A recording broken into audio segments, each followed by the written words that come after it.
Hi, welcome back to my channel. ಆಮ್ಲೆ juice ಮಾಡ್ಕೊಳ್ಳಿಕ್ಕೆ ready ಮಾಡಿಕೊಂಡೆ. ಹಾಗೆ ಸ್ವಲ್ಪ ಪಿಕಲ್ ಮಾಡಿ ನೋಡೋಣ, ನನ್ನ ಮಗಳಿಗೆ ಸ್ವಲ್ಪ ಆಮ್ಲ ತಿನ್ನಿಸೋಣ ಅಂತ ಹೇಳ್ಕೊಂಡು ಪ್ಲ್ಯಾನ್ ಮಾಡಿಕೊಂಡು ಎಲ್ಲ ರೆಡಿ ಮಾಡಿಕೊಂಡೆ. ರೀಸನ್ ಇಷ್ಟೇ, ಹೆಲ್ತಿಗೆ ತುಂಬ ಬೆನಿಫಿಟ್ಸ್ ಇದೆ. First of all hair growth ಸಲುವಾಗಿ. ಯಾಕೆಂತ ಕೇಳಿದರೆ ಆ್ಯಕ್ಚುಲಿ ನನ್ನ ಹೇರ್ ಥಿನ್ ಆಗ್ತಾ ಬಂದಿದೆ. ಸೊ ಹಾಗೆ ನನ್ನ ಮಗಳಿಗೂ ಆಮ್ಲವನ್ನು ತಿನ್ನಿಸೋ ಪ್ರಯತ್ನ ಮಾಡೋಣ ಅಂತ ಹೇಳ್ಕೊಂಡು ಮಾಡಿದೆ. ಯಾಕಂತ ಹೇಳಿದರೆ ಚಿಕ್ಕ ಮಕ್ಕಳು ಅಂತ ಹೇಳಿದರೆ ಸ್ವಲ್ಪ ಹುಳಿ ಆಗಿರುವಂಥ ಪದಾರ್ಥ ಬೇಗ ತಿಂತಾರೆ. ಹಾಗಾಗಿ ರಾವ್ ಕೊಡ್ಲಿಕ್ಕೆ ಟ್ರೈ ಮಾಡಿದೆ. ಸ್ವಲ್ಪ ತಿಂದ ಹಾಗೆ ಮಾಡಿದ್ಲು ಮತ್ತು ಹಾಗೆ ಎತ್ತಿಟ್ಲು. ಜ್ಯೂಸ್ ಮಾಡಿಕೊಡ್ತೀನಿ ಅಂದಾಗ ಹ್ಞೂ ಅಂತ ಹೇಳಿದ್ಲು. ಹಾಗೆ ಪಿಕಲ್ ಮಾಡಿ ತಿನ್ನಿಸೋಣ ಅಂತ ಹೇಳ್ಕೊಂಡು ಟ್ರೈ ಮಾಡಿದೆ. ಸ್ವಲ್ಪ ಒಂದು 4 ಆಮ್ಲವನ್ನು ಸ್ಟೀಮ್ ಮಾಡಿಕೊಂಡೆ. ತುಂಬ ನೀಟಾಗಿ ಸ್ಟೀಮ್ ಆಯಿತು. ಹೂವಿನ ಹೆಸಳ ಹಾಗೆ ರಿಮೂವ್ ಪೆಟಲ್ಸ್ ರಿಮೂವ್ ಆಗುತ್ತಲ್ಲ, ಹಾಗೆ ರಿಮೂವ್ ಆಗ್ತಾ ಹೋಯಿತು. ಸಣ್ಣ ಬಾಕ್ಸಲ್ಲಿ ಜಸ್ಟ್ ಉಪ್ಪು ಅಷ್ಟೇ ಹಾಕಿಬಿಟ್ಟು ಪಿಕಲ್ ಮಾಡೋಣ ಅಂತ ಹೇಳ್ಕೊಂಡು ಎತ್ತಿಟ್ಟೆ. ಹಾಗೆ ಮಾರ್ನಿಂಗ್ ಪೂರಿಯನ್ನು ಮಾಡ್ಕೊಂಡ್ವಿ. ಪೂರಿ ರೀಸನ್ ಅಂತ ಹೇಳಿದರೆ ಸಿಗಂದೂರು ಹೋಗೋ ಪ್ಲ್ಯಾನ್ ಇರೋದ್ರಿಂದ ಬೇಗ ಪೂರಿಯನ್ನು ಮುಗಿಸ್ಕೊಂಡೆ. ಪೂರಿ ನೀಟಾಗಿ ಚೆನ್ನಾಗಿ ಬೆಂದಿದ್ದು. ರೀಸನ್ ಅಂತ ಹೇಳಿದರೆ ನಾನು ಸ್ವಲ್ಪ ಇಲ್ಲಿ ಗೋಧಿ ಹಿಟ್ಟಿಂದ ಮಾಡಿದ್ದೆ ಅಂತ ಹೇಳಿದರೆ ಸ್ವಲ್ಪ ಆಯಿಲ್ ಅಬ್ಸರ್ವ್ ಮಾಡುತ್ತೆ. ಅದರ ಸಲುವಾಗಿ ಸ್ವಲ್ಪ ಚಿರೋಟಿ ರವನ್ನು ಗ್ರ್ಯಾಂಡ್ ಮಾಡಿ ಯೂಸ್ ಮಾಡಿದ್ದೆ. ಹಾಗೆ ನಿಮ್ಮ ಜೊತೆ ಈ ಪಿಕ್ಕನ್ನು ಶೇರ್ ಮಾಡ್ಕೊಳ್ತಾ ಇದ್ದೀನಿ. ಮತ್ತು ಟೆಂಪಲಲ್ಲಿ ಸಿಕ್ಕಾಬಟ್ಟೆ ರಶ್ ಇತ್ತು. ರೀಸನ್ ಅಂತ ಹೇಳಿದರೆ ಧರ್ಮಸ್ಥಳಕ್ಕೆ ಹೋಗೋರಾಗಿರಲು ರಿಟರ್ನ್ ಬರೋರಾಗಿರ್ಬೋದು, ಸಿಗಂದೂರು ವಿಸಿಟ್ ಮಾಡೇ ಹೋಗ್ತಾರೆ. ರೀಸನ್ ಅಂತ ಹೇಳಿದರೆ ಈಗ ಸೇತುವೆ ಆಗಿರೋದ್ರಿಂದ, ಬ್ರಿಡ್ಜ್ ಆಗಿರೋದ್ರಿಂದ. ಮೊದಲಾಗಿದ್ದರೆ ನದಿಯಲ್ಲಿ ಹೋಗಬೇಕಿತ್ತು, ಬಾರ್ಜಲ್ಲಿ ಹೋಗಬೇಕಿತ್ತು, ಕಷ್ಟ ಆಗ್ತಿತ್ತು. ಬಟ್ ಈಗ ಸಿಕ್ಕಾಬಟ್ಟೆ ರಶ್, ಧರ್ಮಸ್ಥಳಕ್ಕಿಂತಲೂ ರಶ್ ಆಗುತ್ತೆ. ನಾನು ಅಷ್ಟೊಂದು ರಶ್ ಆಗುತ್ತೆ ಅಂದ್ಕೊಂಡಿರಲಿಲ್ಲ. ಹಾಗೆ ನಮಗೂ ಕೂಡ ನಮ್ಮ ರೂಮಿಂದ ಹತ್ತಿರದಲ್ಲೇ ಇರೋದ್ರಿಂದ ಬೇಗ ಹೋಗಿ ರೀಚ್ ಆಗಿದ್ರು. 1.5 hour ಬೇಕಾಯಿತು. ಹಾಗೆ ಬ್ರಿಡ್ಜ್ ನೋಡಿದ್ವಿ, ಖುಷಿ ಅನ್ನಿಸ್ತು. ಸೆಕೆಂಡು ಪ್ಲೇಸಲ್ಲಿದೆ ನಮ್ಮ ವರ್ಲ್ಡಲ್ಲೇ. ಹಾಗಾಗಿ ತುಂಬ ಖುಷಿ ಅನಿಸು. ಕೇಬಲ್ ಬ್ರಿಡ್ಜ್ ಅಲ್ವಾ, ತುಂಬ ಚೆನ್ನಾಗಿ ಬಿಲ್ಡಾಗಿದೆ. ನಾವು ಮತ್ತೆ ನೋಡ್ತಾ ಇರಬೇಕು ಅನ್ನುವಷ್ಟು ಖುಷಿಯಾಗಿದೆ. ಹಾಗೆ ಬ್ರಿಡ್ಜಲ್ಲಿ ಒಂದು ಸಣ್ಣ ವಿಡಿಯೋವನ್ನು ಮಾಡ್ಕೊಂಡ್ವಿ. ಹಾಗೆ ಇನ್ನೊಂದು ವಿಷಯನ ಶೇರ್ ಮಾಡಿಕೊಳ್ಳೇಬೇಕು. ಈ ಫಿಶನ್ನು ನೋಡಿದ್ರಲ್ಲ, ನಮ್ಮ ಬೀಚಲ್ಲಿ, ನಮ್ಮ ನಾವು ಬೀಚ್ ಪ್ಲೇಸಲ್ಲಿ ಸೈಡಲ್ಲಿ ಇರೋದ್ರಿಂದ ಒಂದು ಊರಿಗೆ ಮನೆಗೆ ರಿಟರ್ನ್ ಆಗ್ತಿರುವಾಗ ಬೀಚಲ್ಲಿ ಬಿದ್ದಿರೋ ಮೀನು ನೋಡ್ತಾ ಇದ್ದೀರಲ್ಲ, ಅದ್ರ ಬಾಯಲ್ಲಿ ಎಷ್ಟು ದಪ್ಪ ಹಗ್ಗ ಇದೆ ಅಂತ ಹೇಳಿ. ಅಂದರೆ ಬೋಟಿಂಗ್ ಮಾಡುವಾಗ, ಬೋಟಲ್ಲಿ ಫಿಶ್ ಹಿಡಿಯುವಾಗ ಅವ್ರು ಏನು ಮಾಡಿದರು, ಅದನ್ನು ಹಿಡಿದು ಮೇಲಕ್ಕೆ ಹಾಕ್ಕೊಂಡಿದ್ದಾರೆ. ಅದು ಹೇಗೋ ತಪ್ಪಿಸ್ಕೊಂಡು ನೀರಲ್ಲಿ ಬಿದ್ದಿದೆ.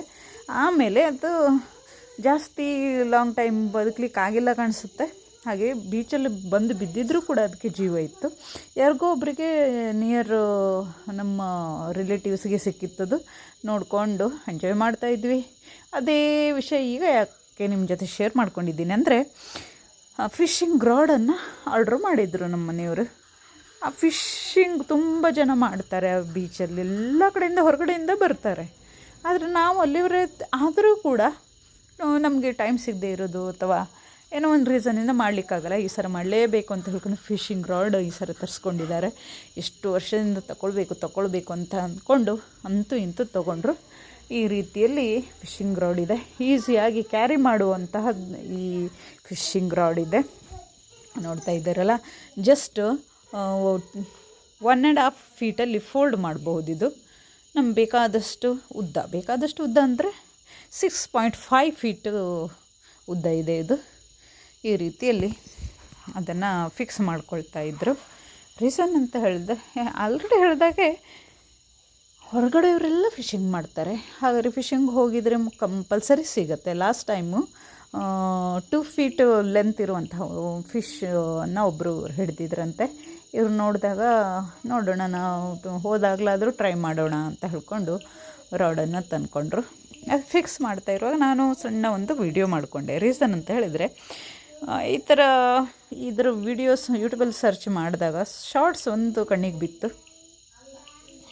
ಹಾಗೆ ಯಾರಿಗಾದರೂ ಹೆಲ್ಪ್ ಆಗ್ಬೋದು ಅಂತ ಹೇಳ್ಕೊಂಡು ಈ ರೀತಿ ನಾನು ವಿಡಿಯೋ ಮಾಡಿದೆ. ನೋಡಿ, ತಂಗೀಸ್ ಅಂತ ಹೇಳ್ತೀವಲ್ಲ, ದಾರವನ್ನು ಈ ರೀತಿಯಲ್ಲಿ ಪೋಣಿಸ್ತಾ ಹೋಗಬೇಕು.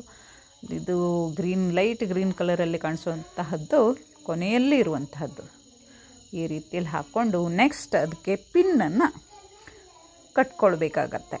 ಅದು ಇಂಪಾರ್ಟೆಂಟ್. ಪಿನ್ ಕಟ್ಕೊಳ್ಳುವಾಗ ತುಂಬ ಸೂಕ್ಷ್ಮವಾಗಿ ಕಟ್ಕೊಳ್ಬೇಕು. ಹೇಗಾದರೂ ಕಟ್ಕೊಳ್ಳಿಕ್ಕಾಗಲ್ಲ.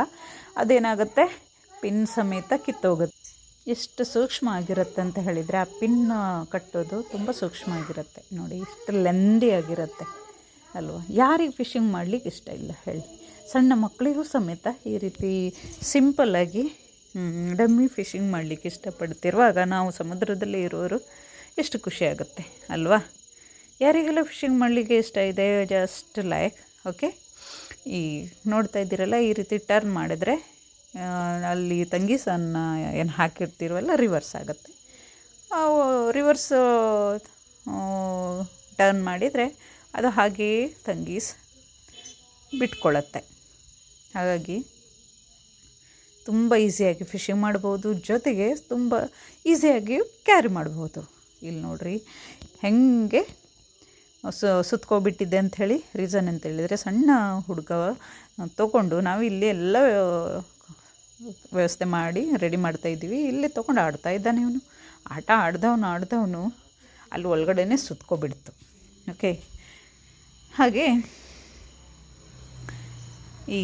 ಆ ಕಿಟ್ಟಲ್ಲಿ ಏನೆಲ್ಲ ಸಿಕ್ಕಿದೆ ಫಿಶಿಂಗ್ ರಾಡಲ್ಲಿ ಅನ್ನೋದಾದರೆ ನೋಡಿ, ಈ ರೀತಿಯಲ್ಲಿ ಒಂದು ಕಬ್ಬಿಣದ್ದು ಜಾಯಿಂಟ್ ಏನೋ ಮಾಡೋದು ಏನು ಅಂತ ನನಗೂ ಗೊತ್ತಿಲ್ಲ.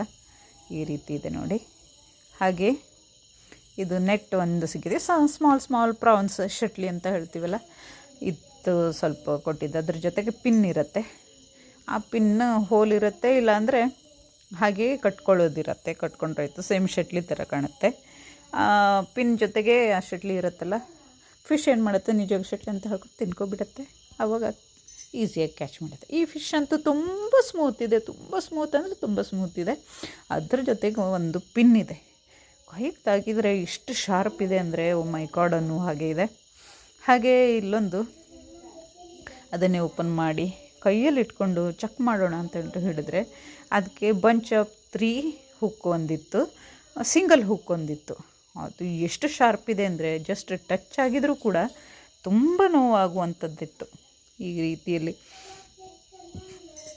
ತುಂಬ ನೋಡಲಿಕ್ಕೆ ತುಂಬ ಪ್ರಿಟಿಯಾಗಿತ್ತು, ತುಂಬ ಚೆನ್ನಾಗಿತ್ತು. ಹಾಗಾಗಿ ಖುಷಿ ಅನಿಸ್ತಾ ಇತ್ತು. ಅದಕ್ಕೆ ನಿಮ್ಮ ಜೊತೆ ಶೇರ್ ಮಾಡ್ಕೊಂಡಿದ್ದೀನಿ. ಯಾರಿಗಿಲ್ಲ ಇಷ್ಟ ಆಯಿತು, ಲೈಕ್, ಶೇರ್ ಆ್ಯಂಡ್ ಸಬ್ಸ್ಕ್ರೈಬ್. ಹಾಗೆ ಅದ್ರ ಜೊತೆಗೆ ಒಂದು ನೆಟ್ ಕೊಟ್ಟಿದ್ದಾರೆ. ನಾವೇನಾದರೂ ಅಡಿಷ್ನಲ್ಲಾಗಿ ಫಿಶ್ಶಿಗೆ ಆಹಾರವನ್ನು ತೊಗೊಂಡು ಹೋದರೆ, ಫಿಶ್ಶಿಗೆ ಫುಡನ್ನು ತೊಗೊಂಡು ಹೋದರೆ ಅದರಲ್ಲಿ ಹಾಕ್ಕೊಂಡು ಕ್ಯಾರಿ ಮಾಡಬಹುದು. ಅವರೇ ಕೊಟ್ಟಿದ್ದಾರೆ ಈ ನೆಟ್. ಇದರ ಪ್ರೈಸ್ ಬಂದುಬಿಟ್ಟು 850 ಕಿಟ್ಟಿಗೆ ಇಷ್ಟೆಲ್ಲ ಬರುತ್ತೆ.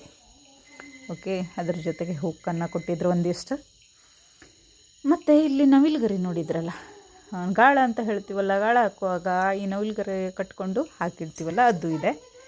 ಜೊತೆಗೆ ನೀವೇನಾದರೂ ಮಾಷ ಆ್ಯಂಡ್ ಬೇರು ನೋಡ್ತಾ ಇದ್ದರೆ, ಅಲ್ಲಿ ಬೇರು ಫಿಶಿಂಗ್ ಮಾಡ್ತಾ ಇರುವಾಗ ಇದೇ ಥರ ಪಿಕ್ ನೋಡಿದ್ರಲ್ಲ, ಇದನ್ನು ಕಟ್ಟಿ ಫಿಶಿಂಗ್ ಮಾಡಬಹುದು. ಅದಕ್ಕೆ ಸ್ಮಾಲ್ ಟೈಪು ನದಿಯಲ್ಲಿ, ರಿವರಲ್ಲಿ ಫಿಶಿಂಗ್ ಮಾಡ್ತೀರಾ ಅನ್ನೋದಾದರೆ. ಈಗ ನೋಡಿ, ಇಲ್ಲಿ ನಾನು ಆ ಹುಕ್ಕನ್ನು ಯಾವ ರೀತಿ ಕಟ್ಕೊಳ್ಬೇಕು ಅನ್ನೋದನ್ನು ಟ್ರೈ ಮಾಡಿದ್ದೀನಿ ತೋರಿಸ್ಲಿಕ್ಕೆ. ನೀಟಾಗಿ ಸುತ್ಕೊಳ್ತಾ ಹೋಗಬೇಕು, ಇಲ್ಲಾಂದರೆ ಬಿಚ್ಕೊಂಡು ಬಿಡುತ್ತೆ. ಅದಕ್ಕೂ ನ್ಯಾಕಿದೆ, ಇನ್ನುವರೆಗೂ ನನಗೂ ಗೊತ್ತಿಲ್ಲ. ಇವತ್ತು ನಿಮ್ಮ ಜೊತೆ ಶೇರ್ ಮಾಡಿಕೊಳ್ಳುವಾಗ, ವಿಡಿಯೋ ಮಾಡಿಕೊಂಡಾಗ ಗೊತ್ತಾಯಿತು ಈ ರೀತಿ ಕಟ್ತಾರೆ ಅಂತ. ಹಾಗಂತ ನಮಗೇನು ಬರಲ್ಲ ಅದು ಕಟ್ಟಲಿಕ್ಕೆ. ಓಕೆ, ಹಾಗೆ ಫಿಶನ್ನು ಈ ರೀತಿಯಲ್ಲಿ ಕ್ಯಾಚ್ ಮಾಡ್ಬೋದು. ನೋಡಿದ್ರಲ್ಲ ಎಷ್ಟು ನೀಟಾಗಿ ಕಟ್ಟಬೇಕಾಗತ್ತೆ. ಎಸ್ ನೋಡಿ, ಈ ರೀತಿಯಲ್ಲಿ ನಾಟ್ ಹಾಕ್ಕೊಳ್ಬೇಕಾಗತ್ತೆ, ಇಲ್ಲಾಂದರೆ ಬಿಚ್ಕೊಂಡು ಬಿಡತ್ತೆ. ಅದ್ರ ನಾವು ಫಿಶಿಂಗ್ ಹೋದಾಗ ಮತ್ತೆ ಎಕ್ಸ್ಟ್ರಾ ಪಿನ್ ಕೂಡ, ಹುಕ್ ಕೂಡ ಕ್ಯಾರಿ ಮಾಡಬೇಕಾಗತ್ತೆ. ಇಲ್ಲಾಂದರೆ ಒಂದು ಕಲ್ಲಿಗೆ, ಸಮುದ್ರದಲ್ಲಿ ಬಂಡೆ ಕಲ್ಲುಗಳು ಇರ್ತಾವಲ್ಲ, ಸೈಡಿಗೆ ತಾಗಿ ಹುಸ್ದೋಗುತ್ತೆ. ಇಲ್ಲ ಅಂದರೆ ಹೇಗಾದರೂ ಆಗಿ ಪ್ರಾಬ್ಲಮ್ ಆಗಿ ಹುಸ್ದೋಗ್ಬಿಡುತ್ತೆ. ಆವಾಗ ಮತ್ತೆ ನಾವು ಹುಕ್ಕನ್ನು ಕಟ್ಟಬೇಕಾಗುತ್ತೆ. ಅದ್ರ ಸಲುವಾಗಿ ಅಡಿಷ್ನಲ್ ಆಗಿ ನಾವು ಪಾಕೆಟಲ್ಲಿ ಇಟ್ಕೊಳ್ಳೇಬೇಕು. ಯಾರಿಗೆಲ್ಲ ಇಷ್ಟ ಆಯಿತು ಈ ವಿಡಿಯೋ ಒಂದು ಲೈಕ್ ಶೇರ್